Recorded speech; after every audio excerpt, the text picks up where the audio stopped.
जय जय श्री राम। विवाह संस्कार भाग 1। विवाह से सभी परिचित हैं। विश्व में कोई भी व्यक्ति ऐसा नहीं है जिसे विवाह की पारंपरिक जानकारी नहीं है। विवाह के बिना स्त्री पुरुष दोनों अपूर्ण हैं। गृहस्थ जीवन स्त्री पुरुष के संयोग से ही चलता है और यह चारों आश्रमों का मूल है। गृहस्थ आश्रम का आरंभ विवाह से होता है। विवाह 8 प्रकार के बताए गए हैं,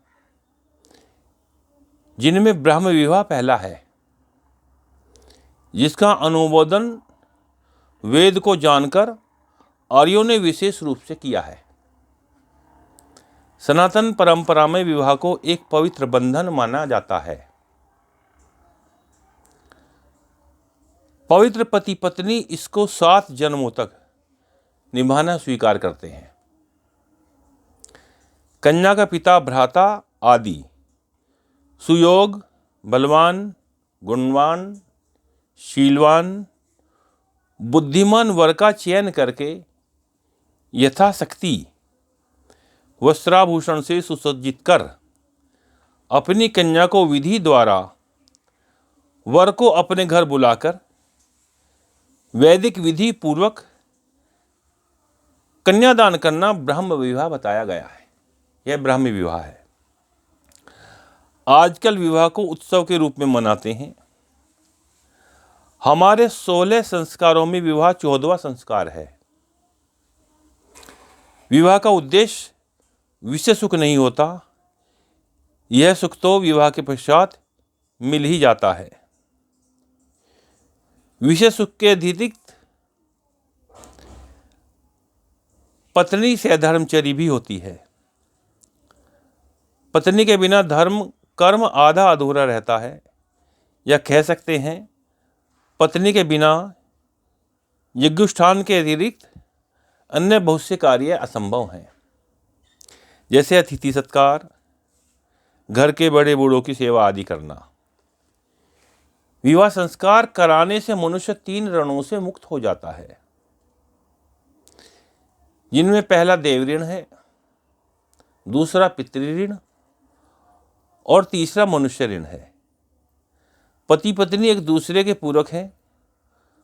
दोनों विलग होकर आधे अधूरे हो जाते हैं। जैसे प्रकृति व पुरुष का जोड़ा है, ठीक इसी प्रकार स्त्री पुरुष का शरीर भिन्न भिन्न होकर भी एक ही है। जैसे प्रत्येक स्त्री पुरुष को ईश्वर ने 2-2 नेत्र प्रदान किए हैं, परंतु दोनों नेत्रों की दृष्टि एक है। 2 कान होने पर एक ध्वनि सुनाई पड़ती है। 2 नासिका छिद्र होने पर एक गंध आती है। अतः स्त्री पुरुष एक गाड़ी के 2 पहिए हैं। विवाह संस्कार के अंतर्गत सप्तपदी होने पर धर्म पत्नी के रूप में पति के वाम भाग में बैठाया जाता है। इसका अभिप्राय है स्त्री पति के वाम भाग में अधिकार पाकर पुरुष की हृदय रूपी बन जाती है।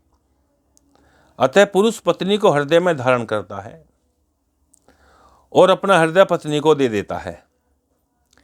इस प्रकार वह कभी पर स्त्री का चिंतन भी नहीं कर पाता। ठीक इसी प्रकार स्त्री स्वप्न में भी कभी पर पुरुष का चिंतन नहीं करती है।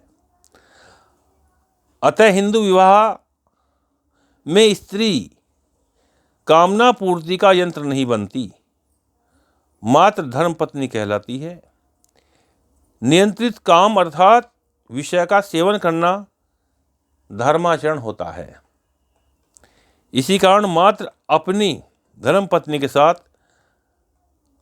काम पूर्ति करने वाला पुरुष भी ब्रह्मचारी के समान कहा गया है।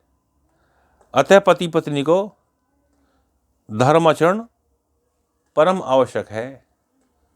धर्म के अनुरूप चलना, धर्म रहकर अपने गृहस्थ जीवन को बढ़ाना, धर्मपरायण रहना, यह विवाह संस्कार भाग 1 आपको प्रिय लगे तो इसे कमेंट अवश्य करें। से धन्यवाद। श्री माता कामाख्या देवी की जय। श्री कामेश्वर भगवान की जय।